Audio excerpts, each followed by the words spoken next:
There you go. That's the first time I've ever That was performed really that. good. So I'm going to assume that when you put the pack that back down. Well, no, because that sticker wasn't on it. Ah! Oh, now I'm annoyed. Want to know how it's done? Yeah. Right, I'm going to pause this to save my battery and then press record again and we'll do the tutorial.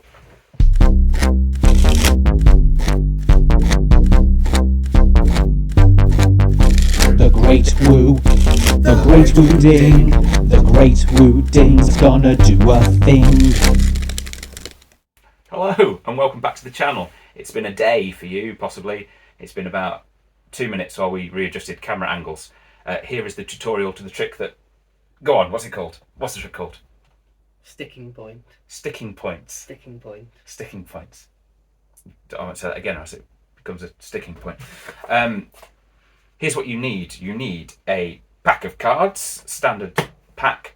If you're being fancy, 2 Sharpies, have a pen each, or else it's just faffy, and some little stickers. The sticker needs to be big enough for an initial. The signature would be better, maybe, but small enough so that you can hide it in your hand. Crucial. And here's how you start.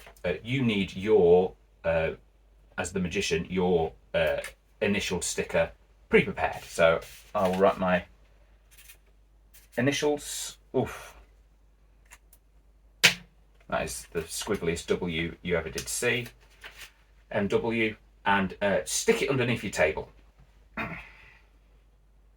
So I've got a little bar on the bottom of this table, so it's half on the bar and half protruding, so I can get my thumb in and get it later, and roughly know where it is, so you're comfortable going to it, and it doesn't look like you're going there. I think in the performance I'd already tapped on the table, so I'd already got you used to the fact that my hands were going to be under the table. But yeah, stick your initial sticker under your table, and have some stickers ready for your spectator. And genuinely, they can shuffle the cards. More thoroughly than that, come on. What you need to do when they return the pack to you, you comment saying that I couldn't possibly know anything about that pack. And while you're saying those words, if I couldn't possibly know anything about this pack, you are looking directly at the bottom card, and then you know what it is. So this is the pack you shuffled. It is. He's looking at that. I'm looking at the 3 of hearts. Let me make a prediction. Whilst I know nothing about the pack, guess what I'm writing down? That's right. 3 of hearts. 3 of H. There we go. Make them turn away, or do it where they can't see. Then, in case they've done anything tricksy, you say, maybe, to make an excuse for it, well, you don't need to, you could just shuffle the cards. And what you're doing in that shuffle is bringing the bottom card to the top. The way I do it is shuffle off a few. When I've got maybe about a third of the pack left, just shove them over. Hopefully that one won't flip over, and you'll be left with just one card in your hand and add it to the top. So now your force card is on the top. You know it's there. Then get them to draw their initials and show them the top card. But the top card is not the one you're showing them. You're getting a double and you're showing them the second to the top card. So push over 2, pull back, or get a double in any way you want. Handily, I could push off whilst he was writing, so I wasn't worried about how it looked. Might have been rubbish on camera, but he hadn't got a clue and I was performing for him. So pick up your double, 2 cards as one, show them, maybe bend it slightly so they don't split, especially for a camera angle like this, if you're ever in this exact situation. Show them the card. You don't know it as the performer. Put it back down on top and get them to stick their sticker on it. But of course they're not. They're sticking their sticker on the card on top of it, which is the card I've already predicted. I'm 1 step ahead. Go on, stick your sticker on. So their sticker is now not on the card that I showed them, but on the card that I've written down. Yeah? Then you could even get the spectator. Will you place your card somewhere in the middle? And hopefully they won't look at it and they'll just shove it straight in. The reason I did it as the magician was just in case he was awkward and looked at it, because of course it's not his card. But if you trust your spectator, you can let them do it. So now what you want to do is fan out the cards, spread them out to show, hopefully it'll do that, where you can see their initial card, and you're saying you can only identify their card from the back, not from the face. Now, here's what you do. You condition them into the fact where your hand's going to be, because in a minute you want your hand under this table. So don't gather them up like this. No. Gather them up with one hand and have this hand under the table to catch them like this. Bring them off the mat. You normally wouldn't, but do on this occasion. So you're in this position. So now when you spread the other way, whilst I'm spreading, the left hand is going and grabbing my sticker.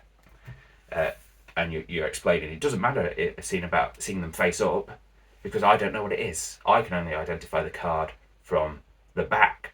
But don't be too long here, because they'll be trying to find their card and they won't be able to find their card because it's the top card. So when you do this spread, leave a clump here so that they can't see the top card. That was your card, wasn't it? It was. It was, great. So you see that spread, I'm not doing this, because they're like, oh, why's my card at the top? Because eagle eyes, they'll naturally want to find their card. So don't do that. Spread a bit clumpy to start with. Oh, see, not great. But you know what I mean. Bit clumpy at the start, and draw attention here. You can even put your hand over it like that if you're conscious about it.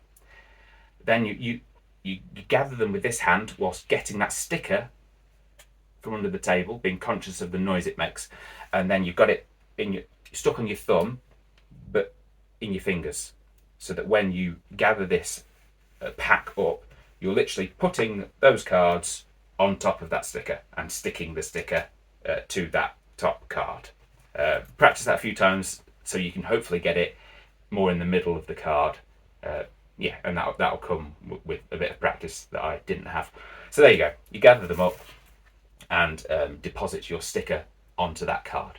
Then you want to put that card to somewhere roughly in the middle. You don't want it on top. And the way I did that is just saying, I don't know, your card could have been the 6 of hearts, cut a third maybe. It could have been the 3 of clubs, cut another third. It could have been the 9 of clubs, and then put the rest on, which puts their card somewhere in the middle.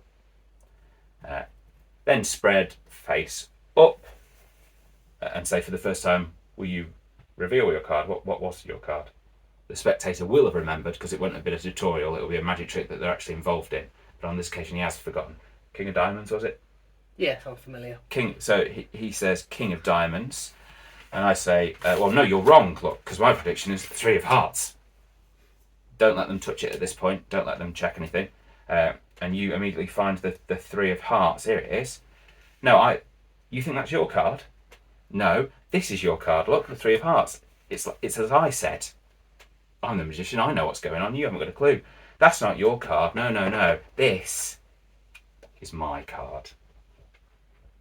Or you could, if you wanted to, before you do the reveals of those 2 cards, show the backs of all these to say, you stuck a sticker on one of the cards, and look, there's no stickers on any of these, and then do the reveal of these 2, or you could do it the other way, entirely up to you. And there you go. That's the effect. Gets a thumbs up from Jensen. Does, which is the first. Oh, outrageous. Oh, I'm cutting that out. That's not getting in the tape. Right. I'll ring the bell. Satisfying, isn't it? It is.